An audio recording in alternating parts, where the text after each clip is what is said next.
Welcome friends, स्वागत है आपका अपने YouTube चैनल यूवी क्लासेस पर। जैसा कि कल हमने क्या देखा था कि कल हम इलेक्ट्रिक फ्लक्स पढ़ रहे थे। जो इलेक्ट्रोस्टेट मतलब स्थिर वैद्युतिकी के अंदर विद्युत फ्लक्स नाम का जो टॉपिक है, ये बहुत इंपॉर्टेंट टॉपिक है। इसके अंदर एक साइंटिस्ट आएंगे गाउस लॉ, उसका बेसिक यही है क्योंकि उन्होंने फ्लक्स को चार्ज से रिलेट किया था। हम पढ़ेंगे इसके बारे में लेक्चर के, शायद नेक्स्ट लेक्चर के अंदर। लेकिन आज भी कुछ एक टॉपिक हमने स्टार्ट किया था, कंटिन्यूस चार्ज डिस्ट्रीब्यूशन, सतत आवेश वितरण, उसके बारे में हमें देखना है। तो अब हम उसके बारे में स्टार्ट करते हैं। कल मैंने आपको क्या बताया था, सतत आवेश वितरण का क्या मतलब होता है कि अगर मान लो किसी मेटर या किसी भी पदार्थ के ऊपर चार्ज रखा हुआ है, तो रखा हुआ में वास्तव में डिस्क्रीट होगा, विविक्त होगा, टुकड़ों में बटा हुआ होगा, क्वांटीकरण नियम का पालन करेगा। लेकिन जब हम दूरी से इसको ऑब्जर्व करेंगे, बहुत ज्यादा डिस्टेंस से इसको ऑब्जर्व करेंगे, तो वहां पे हमें क्या दिखता है, वो सतत दिखता है। मैंने आपको शायद एक आध एग्जांपल भी देके समझाया था। मैं उम्मीद करता हूं आपको जितना मैंने पढ़ाया था वो अच्छे समझ में आ रहा होगा। आप वीडियो को बार बार देखें, नहीं समझ में आए तो, और साथ साथ उसको समझते भी जाएं। फिर कल हम इसके बारे में बात कर रहे थे, हमने सतत आवेश वितरण मतलब कंटिन्यूस चार्ज डिस्ट्रीब्यूशन के बारे में समझ लिया था कैसे क्या होता है। अब हमने देखा था इसके 3 प्रकार मैंने आपको बताए थे। पहला है, अगर मैं इसके प्रकार की बात करूं, वो होता है लीनियर चार्ज डिस्ट्रीब्यूशन, मतलब रेखीय आवेश वितरण। मैंने आपको बताया था इसके लिए सिंबल हम काम में लेते हैं लैम्डा। तो आप देखो ये क्या होता है, साथ साथ समझते भी जाओ। प्रकार हमने कल के वीडियो में देख लेते, साथ साथ यहां समझते भी जाओ। तो आप देखो क्या होता है, मान लो मेरे पास ये कोई एक तार है, सीधी रेखा भी, उस पर जरूरी नहीं ऐसा हो, सीधी रेखा जैसे तार होता है, कोई छड़ होती है, कोई रोड हो, कुछ भी हो, और इसके ऊपर मैंने चार्ज रखा। अभी कितना लंबा है, मान लो इस तार की लंबाई है L मीटर या L लंबा, L लंबाई का L लेंथ है इसकी, L कितनी है, L है, और इसके ऊपर हमने चार्ज कितना रखा, Q। मैंने मान लिया इसके ऊपर अमाउंट ऑफ चार्ज कितना है, Q है, लेंथ कितनी हो गई, स्मॉल l।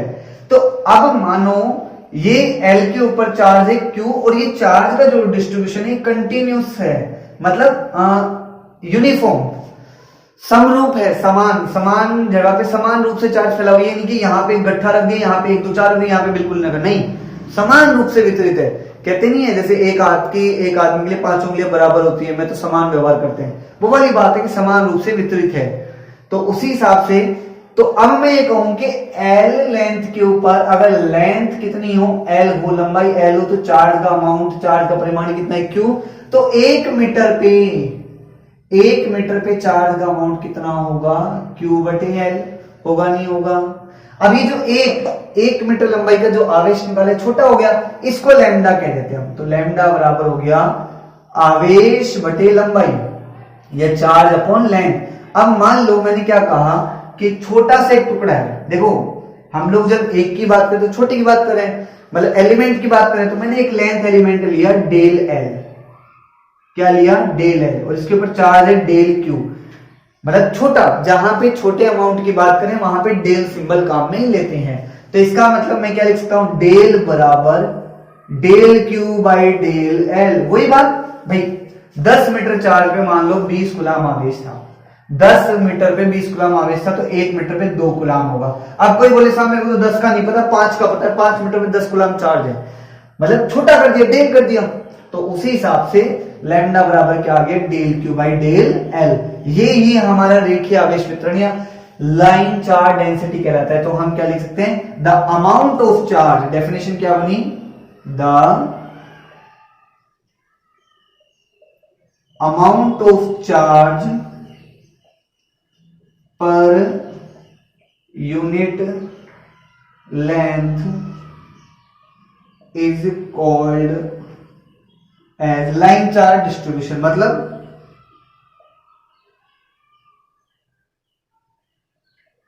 किसी दिए गए रेखीय चालक के लिए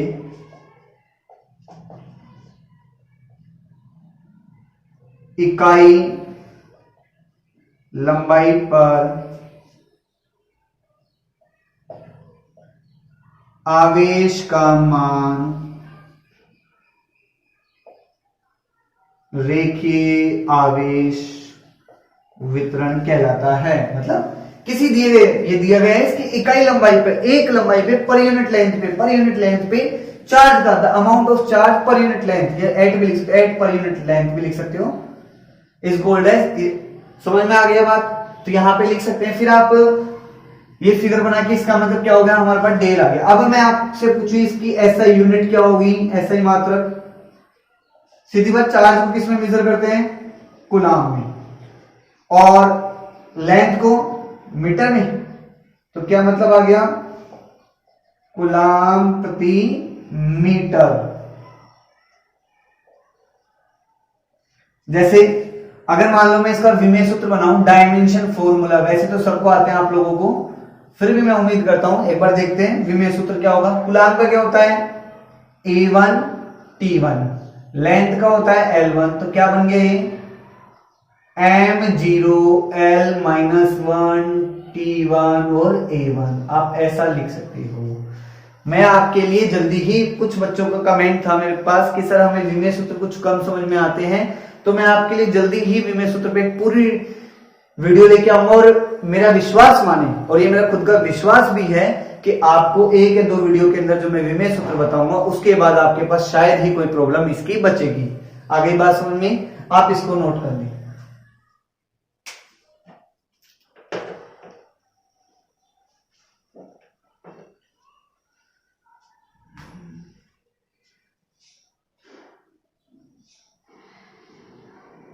समझ में आ रहा है? आपने नोट कर लिया होगा, नहीं हुआ हो तो वीडियो को पॉज करना, पॉज करने के बाद स्क्रीनशॉट ले लेना या फिर नोट कर लेना, ठीक है।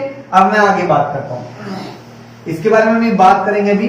ये फॉर्मूला याद रखना, लैम्डा बराबर del Q by del L, बहुत काम का फॉर्मूला है। लैम्डा बराबर क्यू बाई एल भी लिख सकते हैं जिस अमाउंट में दे रखा हो, और यहां पे आपको समझ में आएगा कूलाम बाई मीटर होता है, ठीक है। अब देखो आगे, चलो मैं आपकी सुविधा के लिए फॉर्मूले यहां लिखते जाता हूं।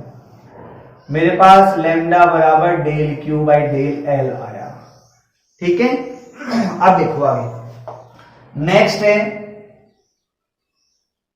सरफेस चार्ज डिस्ट्रीब्यूशन, मतलब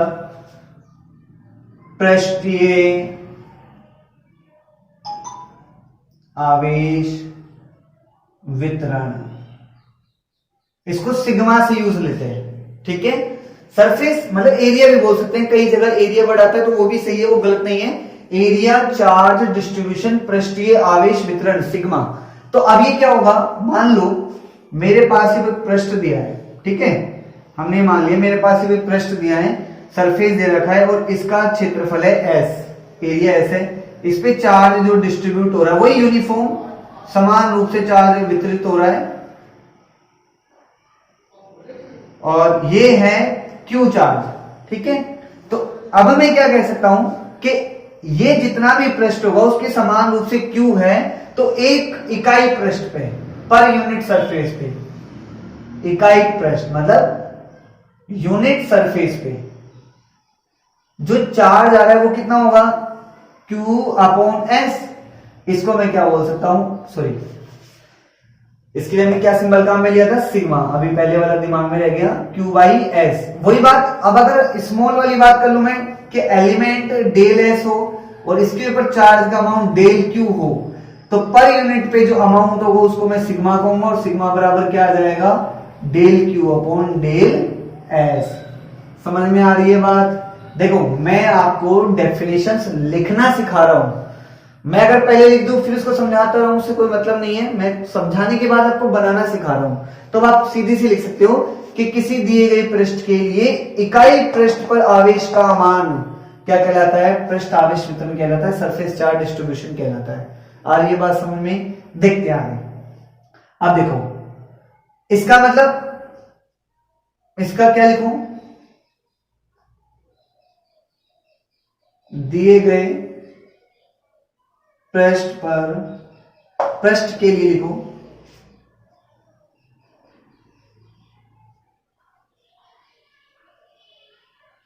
इकाई पृष्ठ पर आवेश का मान पृष्ठ आवेश वितरण कहलाता है। अब आप लिख लेना आगे, मतलब the amount of charge at पर unit area is called as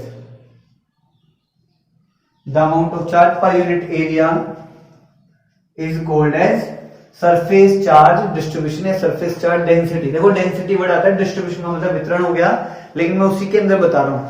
कई जगह हमारे जैसे इसको हम बोल देते हैं लाइन चार्ज डिस्ट्रीब्यूशन या डेंसिटी घनत्व। अगर घनत्व नाम से है तो भी आपको ऐसा ही समझाना है भाई।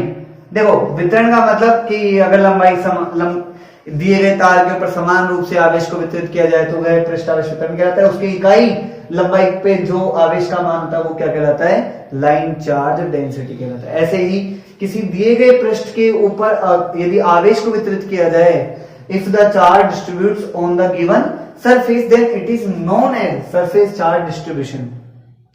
ठीक है, and the amount of charge per unit area is called as surface charge distribution. मैंने आपके सामने यहां लिखा है। तो अगर मैं इसकी एसआई यूनिट बनाऊं, एसआई यूनिट, तो ये क्या है, चार्ज की क्या होती है, कूलाम, और इसका आ गया मीटर स्क्वायर, मतलब कूलाम अपॉन मीटर स्क्वायर। और इसका डायमेंशन फॉर्मूला विमेय सूत्र अगर मैं बात करूं, अभी अभी हमने क्या बनाया था, देखो डायमेंशन फॉर्मूला कूलाम के लिए मैंने आपको सिखाया T1 A1, एक और बना के दिखा रहा हूं, आगे हम आपको तो डायरेक्ट लिख लेंगे।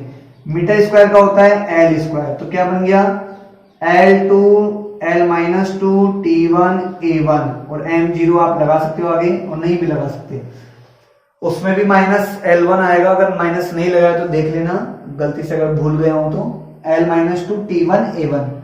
ठीक है, समझ में आ रहा है। जैसा भी हो आप इसका रेस्पॉन्स कमेंट बॉक्स में जरूर दिया करें, और अगर आपको वीडियो अच्छी लगे तो लाइक जरूर किया करें। हमने देखा है कुछ बच्चों को बहुत पसंद आती है बट वो इसका रिप्लाई नहीं करते हैं, तो प्लीज आप रिस्पॉन्स दिया करें। आपको कमेंट सेक्शन में लिखने में ज्यादा टाइम नहीं लगता, और वीडियो को लाइक करने में तो शायद 1 सेकंड भी नहीं लगता होगा। केवल आपको थंब का निशान होता है लाइक का, वो दबाना होता है। इससे हमें मोटिवेशन मिलता है और हमें खुशी होती है कि हमने कुछ बच्चों के लिए अच्छा किया। ठीक है, इसे नोट करें।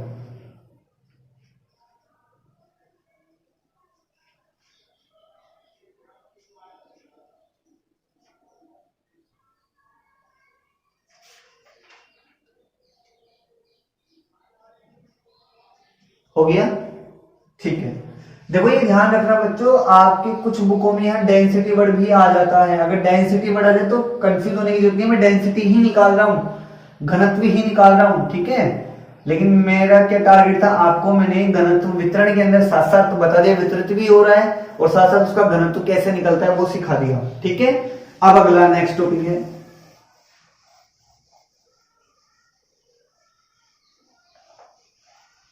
देखो यहाँ पे मैंने आपको क्या कहा था, यहाँ पे लिख लेते हैं del Q upon del S, comparison में काम आएगा आपके बाद में। ठीक है, साथ साथ ये भी लिख लो coulomb upon metre, coulomb upon metre square. ठीक है, यूनिट लिखिए थोड़ा समझ में आ जाए।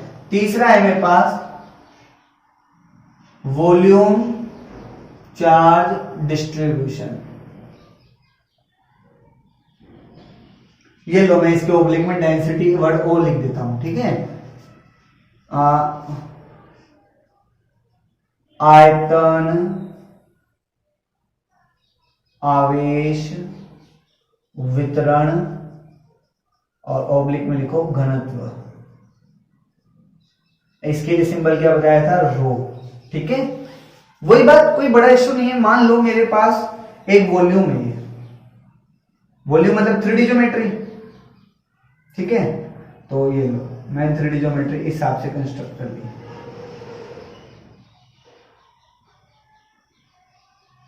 अब इसके अंदर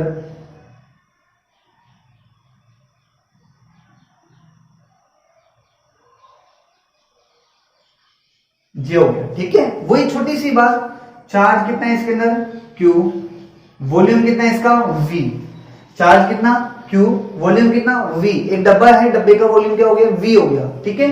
तो वही बात, तो मैं क्या कह सकता हूं, मान लो एक बाल्टी के अंदर 20 लीटर पानी है और उसकी कैपेसिटी भी 20 लीटर की हो, तो हम क्या बोलेंगे, एक लीटर में एक मीटर क्यूब के अंदर कितना वो आ रहा है, अमाउंट आ रहा है पानी का, मात्रा आ रही है 1 लीटर। तो वैसे मैं कहूंगा कि V लीटर के अंदर, V वॉल्यूम के अंदर, मान लो V के अंदर वॉल्यूम के अंदर चार्ज कितना एग्जिस्ट करता है, विद्यमान होता है A Q, कितना Q। अब एक के अंदर कितना होगा, Q बाई V। मैंने क्या कहा, इकाई की जो मात्रा होती है, पर यूनिट की जो अमाउंट होता है, उसको हम क्या बोलते हैं, रो। तो इसका मतलब मेरे पास आ गया rho equals to Q by V। अब देखो, अगर स्मॉल हो, डेल क्यू अमाउंट अगर फैला हो डेल वी के अंदर, तो क्या लिखूंगा मैं, rho equals to del Q by del V. समझ में आ रही है बात। तो ये क्या हो गया, आपकी वॉल्यूम चार्ज डेंसिटी आ गई। वॉल्यूम चार्ज डेंसिटी क्या बोलती है कि देखो, जब ये फॉर्मूले लिखते हैं तो डेंसिटी की फॉर्म में लिखते हैं, बाकी जब ये समझाते हैं तो वितरण बाय डिस्ट्रीब्यूट हो रहा है, किस हिसाब से बट रहा है, रो बराबर del Q by del V. अगर मैं इसकी ऐसा यूनिट बनाने की कोशिश करूं, ऐसा यूनिट, तो क्या बनेगा, वही कूलाम अपॉन मीटर का क्यूब, मतलब C अपॉन एन की क्यूब।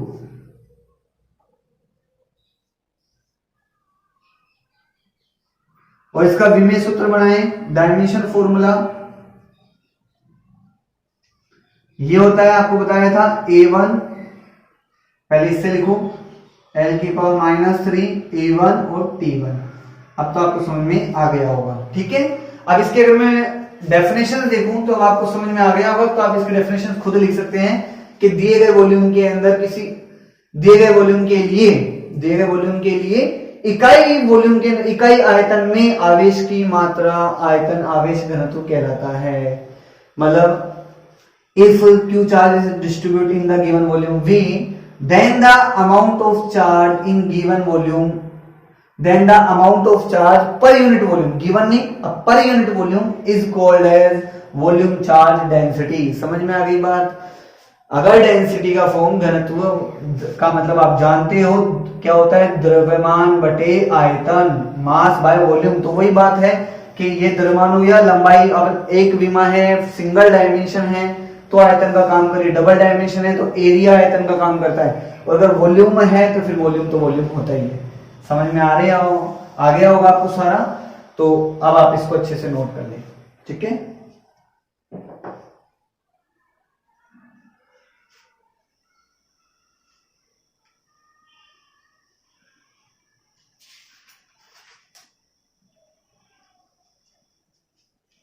कर दिया होगा आपने नोट, ठीक है। नहीं हुआ हो तो वीडियो को पॉज करें, स्क्रीनशॉट लें और आराम से इसको नोट कर लें। चलो ठीक है, रब कर दें।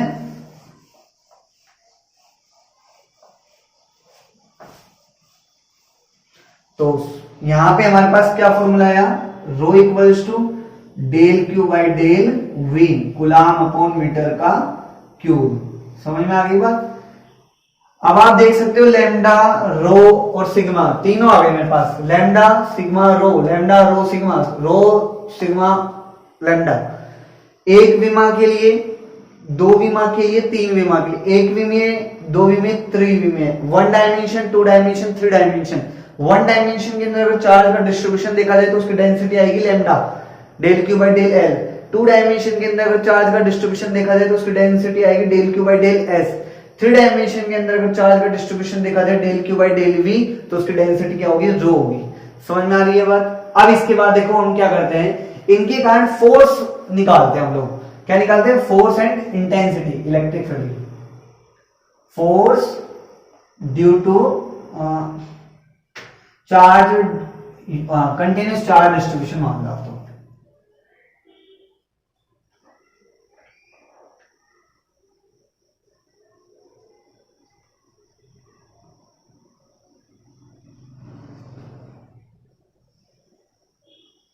First, due to line charge density, linear charge लिखो चलो, मतलब रेखीय आवेश वितरण के कारण, रेखीय आवेश घनत्व के कारण।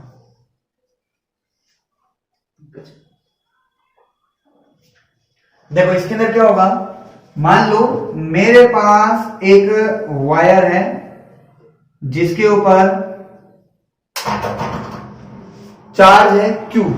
कितना है चार्ज Q, और इसकी लेंथ कितनी हो गई L। चार्ज है Q और लेंथ कितनी है स्मॉल l।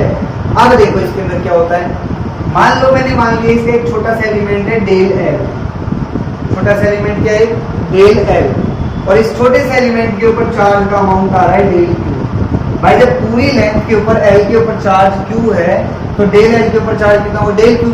अब मानो इससे स्मॉल r डिस्टेंस पे कोई पॉइंट P है जिसपे मेरे को क्या करना है, फोर्स निकालना है, फोर्स इंटेंसिटी निकालनी है। तो मैं क्या देख सकता हूं, इसकी तरफ अगर फोर्स लगेगा और यहाँ पे मान लो चार्ज लगा हुआ है Q0। टेस्ट चार्ज परीक्षण आवेश है जो मैंने आपको बता चुका हूं क्या होता है। जिनको टेस्ट चार्ज ये छोटी मोटी कॉन्सेप्ट समझने में दिक्कत आ रही है, हमारे प्रीवियस लेक्चर 8-9 लेक्चर हुए हैं, आप उनको देखो, छोटे छोटे लेक्चर हैं, आपको वहां प्रॉब्लम नहीं आएगी। ठीक है, उन सब का लिंक जो आपको डिस्क्रिप्शन में मेंशन किया हुआ है, आप देखते रहें। हर वीडियो के साथ डिस्क्रिप्शन में लिंक आपको दिया जा रहा है। अब आगे देखो, ये Q0 हो गया, ये हो गया। अब अगर मैं ये देखूं कि फोर्स निकालने में तो लैम्डा के कारण है, लेकिन क्या आता है देखते हैं। मैंने आपको क्या पढ़ाया था कि कूलाम नियम से, अब जिनको ये नियम नहीं आता वो मेरे प्रीवियस लेक्चर देखें, उसके अंदर आपको मिल जाएगा। कूलाम नियम से, फ्रॉम कूलाम्स लॉ क्या कहता है कि डेल एफ क्यों, जब अमाउंट छोटा है, लेंथ छोटी है, चार्ज छोटा है, तो फोर्स भी छोटा होगा। तो इनके बीच में लगने वाला फोर्स क्या होगा कि मतलब 1/4 पाई एप्सिलॉन नॉट Q पहला चार्ज, दूसरा Q0 अपॉन r स्क्वायर। हमारा देखो कूलाम्स लॉ क्या होता है कि Q1 Q2 upon r square. K की वैल्यू यहाँ पे 1/4 पाई एप्सिलॉन नॉट होती है। Q1 मतलब डेल Q, Q2 मतलब Q0। आगे बात समझ में, ये आ गया मेरे पास। तो अब मैं इसको क्या करूंगा, आप देखो मेरे को डेल एफ निकालना था, किसके कारण, इस सिस्टम के कारण जहां पे डेल एल मेरे पास स्मॉल लेंथ एलिमेंट है जिसपे चार्ज अमाउंट डेल क्यू है। अभी मैंने अपनी फॉर्मूले के लिए इसलिए लिखे, तो मैं क्या लिख सकता हूं, by definition of line charge density, रेखीय आवेश घनत्व की परिभाषा से लैम्डा बराबर होता है del Q upon del L. तो यहाँ पे डेल क्यू क्या लिखा जाएगा, lambda into del L. Equation number first और इक्वेशन नंबर सेकंड। तो मैं क्या कर सकता हूं, सेकंड से फर्स्ट में देखो डेल एफ बराबर, ये एज इट इज टर्म छूट गई आपके पास, डेल क्यू की value lambda into del L, साथ में Q naught upon R square. मैं इसको क्या लिख सकता हूँ, थोड़ा सा अगर सही करके लिखूं, Q naught upon 4 pi epsilon naught lambda del L upon R square, ये डेल एफ। अगर मैं इसके अंदर कुल बल देखूं, टोटल फोर्स देखना चाहूं, कितना आएगा, टोटल फोर्स आएगा एफ बराबर, जब एक तरफ से डेल या डी हटता है तो दूसरी तरफ समाकलन या इंटीग्रेशन का साइन जाता है। तो मैं इंटीग्रेशन के अंदर कैसे लिखूंगा,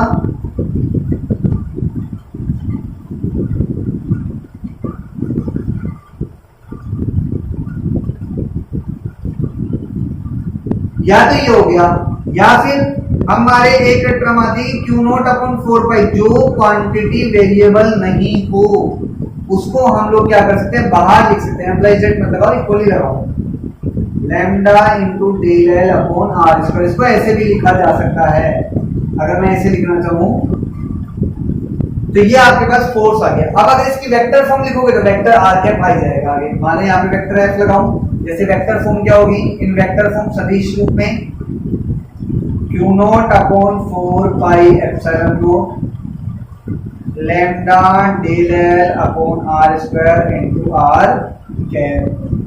भाई दिशा क्या हो गई, दोनों लाइनों को जोड़ने वाली, हमने कूलाम के नियम के अंदर डेफिनेशन के अंदर मैंने बहुत अच्छे से बात समझाई थी। जिनको दिक्कत आ रही है शायद इलेक्ट्रोस्टैटिक के लेक्चर नंबर सेकंड थर्ड या फोर्थ के अंदर आपको मिल जाएगा। आपको साथ साथ वहां पे टाइटल में भी मेंशन है कि इसके अंदर क्या है, आप देख सकते हैं। ठीक है, इसका स्क्रीनशॉट ले लो फटाफट, आप नोट करो।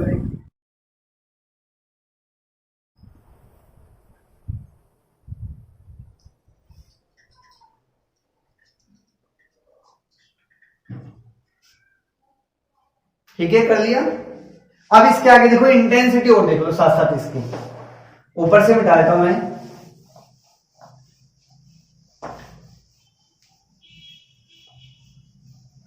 अब अगर इंटेंसिटी की अगर मैं बात करूं तो वेक्टर ई, इंटेंसिटी का फॉर्मूला क्या होता है, vector F upon Q naught. तो वेक्टर एफ की वैल्यू क्या हो गई, यहां से ले सकता हूं वेक्टर एफ की value Q naught upon 4 pi epsilon naught into Q naught फिर lambda D L upon R square. देखो कुछ भी नहीं किया, पहले तो ये वैल्यू एज इट इज दिख रही है आपको, केवल एक क्यू नोट एक्स्ट्रा लिखा है। ये कहां से आया, ये भी प्रीवियस लेक्चर के अंदर मेंशन है। आप जिन्होंने नहीं देखा वो दोबारा देखें, अच्छे से देखें ध्यान से, आपको अच्छे समझ में आ जाएगा। तो लाइन चार्ज डिस्ट्रीब्यूशन के अंदर आपको डेंसिटी समझ में आ गई होगी, ये वेक्टर ई आ गया। ठीक है, इसे आप नोट करें।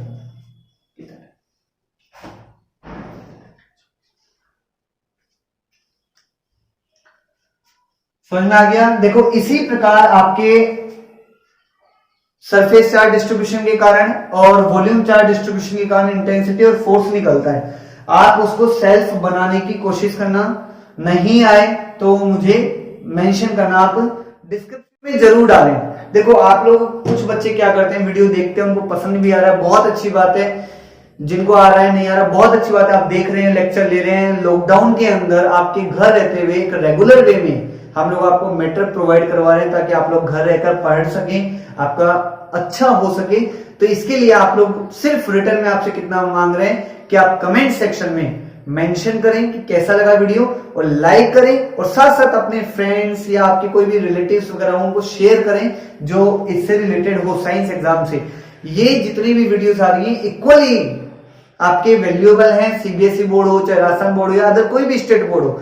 ऐसे ही हमने मैथ की क्लास भी स्टार्ट कर रखी है, मैथ के भी 4 लेक्चर्स आज तक आ चुके हैं, तो आप वो देखें। साथ साथ रेगुलर मैथ के भी आ रहे हैं, और जल्दी हम लोग अदर लेक्चर्स भी जो हमारे पास पॉसिबल हो सकेगा उनकी कोशिश करें, वो भी लेके आ रहे हैं। तो प्लीज लाइक शेयर और सब्सक्राइब जरूर करें, और कमेंट सेक्शन के अंदर जरूर रिप्लाई करें कि आपको कैसा क्या समझ में आया, कितना नहीं आया।